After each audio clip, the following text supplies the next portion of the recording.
வணக்கம். இலங்கை செய்திகளுக்காக நான் ஹரிணி. முதலில் தலைப்புச் செய்திகள்.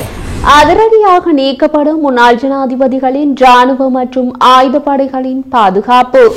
மீனவர்களின் வாழ்வாதார பிரச்சினைக்கு ஜனாதிபதி அனுரகுமாரவுடன் விவாதித்து பிரதமர் மோடி எடுத்த அதிரடியான முடிவு.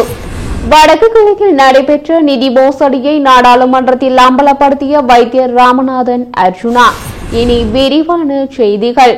முன்னாள் ஜனாதிபதி மஹிந்த ராஜபக்ஷவின் மகன் யோசித ராஜபக்ஷ மற்றும் முன்னாள் ஜனாதிபதி மஹிந்த ராஜபக்ஷவின் தனிப்பட்ட பாதுகாப்பு மேஜர் நெவில் வன்னியாராட்சி ஆகியோர் நேற்று குற்றப்புலனாய்வு திணைக்களத்திற்கு விசாரணைக்காக அழைக்கப்பட்டிருந்த நிலையில் இருவரும் குற்றப்புலனாய்வு பிரிவு விசாரணைக்கு செல்லாமற் தவிர்த்துள்ளனர். எவ்வாறாயினும் யோசித ராஜபக்ஷ மற்றும் நெவில் வன்னியாராட்சி ஆகியோர் நேற்றைய தினம் ஆஜராகுவது சிரமமாக இருந்ததாக அவர்களது சட்டத்தரணிகள் தெரிவித்துள்ளனர்.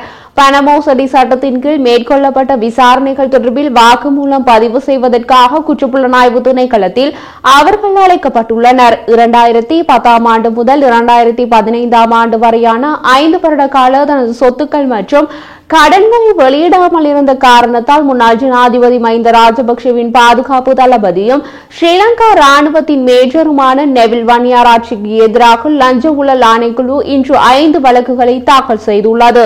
நெவில் வன்னியாராட்சிக்கு சொந்தமான 12 பயணிகள் பேருந்துகள், 8 டிப்பர் லாரிகள், 3 பெட்ரோல் நிலையங்கள் ஆகியவற்றில் முதலீடு செய்துள்ளார் எனவும் அவர் 32 வணிக வங்கிகள் மற்றும் 47 நிதி நிறுவனங்களில் பணத்தை மறைத்து வைத்துள்ளார் எனவும் குற்றம் சுமத்தப்பட்டுள்ளது. புதிய நாடாளுமன்ற உறுப்பினர்கள் சிலர் பிரதி சபாநாயகர் ரெஸ்வி சாலி முன்னிலையில் பதவி பிரமாணம் செய்து கொண்டனர்.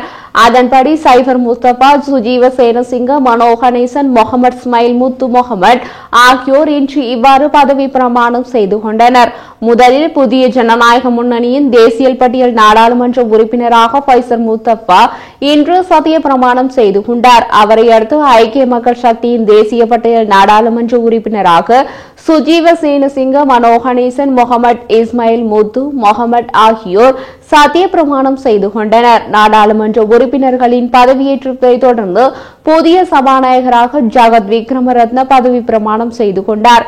இந்த நிலையில் ஐக்கிய மக்கள் சக்தியின் தேசிய பட்டியல் நாடாளுமன்ற உறுப்பினரான நிசாம் காரியப்பர் நாளைய தினம் பதவியேற்க உள்ளமை குறிப்பிடத்தக்கது. இலங்கை தமிழரசு கட்சியின் மட்டக்களப்பு மாவட்ட நாடாளுமன்ற உறுப்பினர் ராசமாணிக்கம் சாணக்கியன் தமிழர் பகுதிகளில் ஆக்கிரமிக்கப்பட்டுள்ள நிலப்பரப்பு பிரச்சினை அரசியல் செயற்பாடாக மாற்றப்பட்டு இனங்களுக்கு இடையில் முரண்பாடு வளரும் அளவிற்கு விரிவடைந்துள்ளதாக தெரிவித்துள்ளார். அவர் மேலும் தெரிவிக்கையில், என்னை போன்றவருக்கு எதிராக சில மத தலைவர்கள் வீதியில் இறங்கி ஆர்ப்பாட்டங்களை மிக மோசமாக செய்த அளவிற்கு பிரச்சினை வளர்ந்துவிட்டது. ஆகவே எனது முதலாவது கேள்விக்குறியாக இந்த பிரச்சனையை மீள ஆரம்பிக்க போகின்றோமா அல்லது கடந்த அரசாங்கங்கள் மேற்கொண்டு வந்த செயற்பாடுகளை தொடர்ந்து முன்னெடுக்க போகின்றோமா என்று தெரிந்து கொள்ள விரும்புகிறேன். அத்துமீறி சட்டவிரோதமாக மேய்ச்சல் தரையிலேயே குடியேறிய பெரும்பான்மை இனத்தவர்களால் கால்நடை பலமும் கொல்லப்பட்டன எனவும் தெரிவித்துள்ளார். தேர்தல்கள் ஆணைக்குழு நாடாளுமன்ற தேர்தலில் போட்டியிட்ட அனைத்து வேட்பாளர்கள், கட்சியின் செயலாளர்கள், சுயேட்சை குழு தலைவர்கள் மற்றும் தேசிய பட்டியல் வேட்பாளர்களின் வருமானம் மற்றும் செலவு அறிக்கைகள் இன்று முதல் பகிரங்கப்படுத்தப்படும் என தெரிவித்துள்ளது.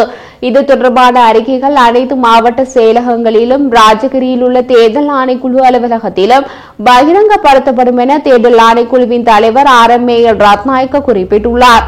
தேர்தல் செலவுகள் ஒழுங்குமுறை சட்டத்தின்படி நாடாளுமன்ற தேர்தலுக்கு வருமான மற்றும் செலவு அறிக்கையை சமர்ப்பிப்பதற்கான கால அவகாசம் டிசம்பர் 6ஆம் தேதி நள்ளிரவுடன் முடிவடைந்தது. அந்த கால பகுதியில் மாவட்ட மட்டத்தில் அரசியல் கட்சிகளை பிரதிநிதித்துவப்படுத்தும் 8361 வேட்பாளர்களில் 7412 பேர் வருமான மற்றும் செலவு அறிக்கைகளை சமர்ப்பித்துள்ளனர். சுயேட்சை குழுக்களில் போட்டியிட்ட 690 வேட்பாளர்களில் 493 பேர் வருமானம் மற்றும் செலவு அறிக்கைகளை சமர்ப்பித்துள்ளதாகவும் 527 தேசிய பட்டியல் வேட்பாளர்களில் 434 பேர் தங்களது அறிக்கைகளை சமர்ப்பித்துள்ளதாகவும் தேர்தல் ஆணைக்குழு தெரிவித்துள்ளது. வருமானம் மற்றும் செலவு அறிக்கையை சமர்ப்பிக்காத வேட்பாளர்களுக்கு எதிராக சட்ட நடவடிக்கை எடுக்கப்படும் என தேர்தல் ஆணைக்குழுவின் தலைவர் மேயர் ரத்நாயக்க தெரிவித்துள்ளார். நாடாளுமன்ற உறுப்பினர் திலீப் ஜெயவீர நாடாளுமன்ற உறுப்பினர்கள் சபையில் அறிமுகப்படுத்தும் போது வைத்தியர், பேராசிரியர் போன்ற பட்டங்களை தவிர்க்க வேண்டும் எனவும் அது சமூக பிளவுக்கு வழிவகுக்கும் எனவும் முன்மொழிந்துள்ளார். பல்வேறு தொழில்களில் இருந்து வரும் எம்பிக்கள் சபையில் இருப்பதாகவும் அவர்கள் முன்பட்டங்களுடன் அவர்களை அறிமுகப்படுத்துவது தவிர்க்கப்பட வேண்டும் என்றும் அவர் நாடாளுமன்றத்தில் கூறினார். வைத்தியசாலைக்கு மருத்துவர் பொருத்தமானவர், பேராசிரியர் பல்கலைக்கழகங்களுக்கும் பொருத்தமானவர்.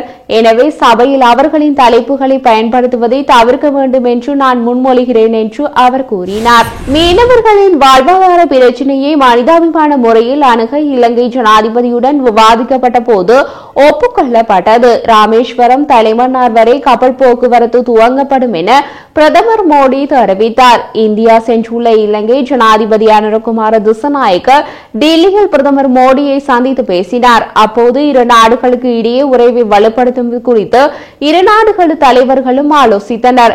இலங்கையின் பாதுகாப்புக்கு இந்தியா உறுதுணையாக இருக்கும். இந்திய மீனவர்கள் சுருக்குமடி வலை பயன்படுத்துவதை தவிர்க்க வேண்டும். சுருக்குமடி வலையால் மீன்வளம் பாதிக்கப்படும். மக்களுக்கான சேவைகளை டிஜிட்டல் முறையில் வழங்க இந்தியா முன் வந்துள்ளது. நிதி நெருக்கடியை இலங்கை சந்தித்த போது இந்தியா உதவி செய்தது என்று அவர் கூறினார். பிரதமர் மோடி கூறிய போது மனிதாபிமான அடிப்படையில் மீனவர்களின் வாழ்வாதாரத்தை அணுக வேண்டும். ராமேஸ்வரம் தொடக்கம் தலைமன்னார் வரை கப்பல் போக்குவரத்து தொடங்கப்படும். இலங்கையின் வளர்ச்சி திட்டங்களுக்கு இந்தியா உறுதுணையாக இருக்கும். இந்தியா இலங்கை உறவு வலுப்படும். பெட்ரோலியம், எரிவாயு, சூரிய ஒளி, மின்சாரத்துறைகளில் ஒத்துழைப்பு வலுப்படும். நமது திட்டங்கள் அனைத்தும் இலங்கையின் வளர்ச்சியை குறிக்கோளாக கொண்டு இயங்குகின்றன. காங்கேசன்துறை துறைமுகத்தை புனரமைக்க நிதி உதவி அளிக்கப்படும். இயற்கை பேரிடரின் போதும் நிவாரணம் உள்ளிட்ட பணிகளில் ஒத்துழைப்பு அளிக்கப்படும். இலங்கையின் பால்வளம், மீன் வளர்ச்சிக்கு இந்தியா நிதி உதவி அளிக்கும் என்று தெரிவித்தார். வடக்கு கிழக்குக்கு ஒதுக்கப்பட்ட பெருமளவு நிதிகள் பயன்படுத்தப்படாமல் திருப்பி அனுப்பப்பட்டுள்ளதாக நாடாளுமன்றத்தில் சுட்டிக்காட்டியுள்ளார் நாடாளுமன்ற உறுப்பினர் வைத்தியர் ராமநாதன் அர்ஜுனா. இந்த விடயத்தினை நாடாளுமன்றத்தின் ஒழுங்கு பிரச்சினை பற்றி உரையாற்றும் போதே அவர் இந்த விடயத்தினை கோரியுள்ளார். இந்த நிதி மோசடிகளுக்கு தீர்வினை பெற்றுத்தருமாறும் வலியுறுத்தியுள்ளார். அது மட்டுமல்லாமல் கடந்த சில தினங்களுக்கு முன்னர் யாழ்ப்பாணத்தில் நடைபெற்ற ஒருங்கிணைப்பு குழு கூட்டத்திலும் இவர் இது தொடர்பான கேள்விகளை எழுப்பியுள்ளதோடு அது நாடாளுமன்றத்தில் கூறப்போவதாகவும் ஏற்கனவே கூறியிருந்தார் என்பது குறிப்பிடத்தக்கது. இதனோடு யாழ் போதனா வைத்தியசாலை தொடர்பான விவகாரத்தை நாளைய நாடாளுமன்ற அமர்வில் விவாதத்திற்கு எடுத்துக்கொள்ள அனுமதி கொடுக்கப்பட்டுள்ளதாகவும் அவர் குறிப்பிட்டுள்ளார். முன்னாள் ஜனாதிபதிகளின் பாதுகாப்பு பணிகளில் இருந்து ராணுவத்தினர் நீக்கப்படுகிறார்கள் என்று அனுர அரசு தெரிவித்துள்ளது. பொது பாதுகாப்பு மற்றும் நாடாளுமன்ற விவகார அமைச்சர் ஆனந்த விஜயபால முன்னாள் ஜனாதிபதிகளின் ராணுவ பாதுகாப்பு நீக்கப்படுவதாக தெரிவித்துள்ளார். இதன்படி காவல்துறை அதிகாரிகளை தவிர முன்னாள் ஜனாதிபதிகளின் பாதுகாப்பில் உள்ள அனைத்து ஆயுதப்படை உறுப்பினர்களும் அடுத்த வாரம் முதல் திரும்ப பெறப்படுவார்கள் என தெரிவித்துள்ளார்.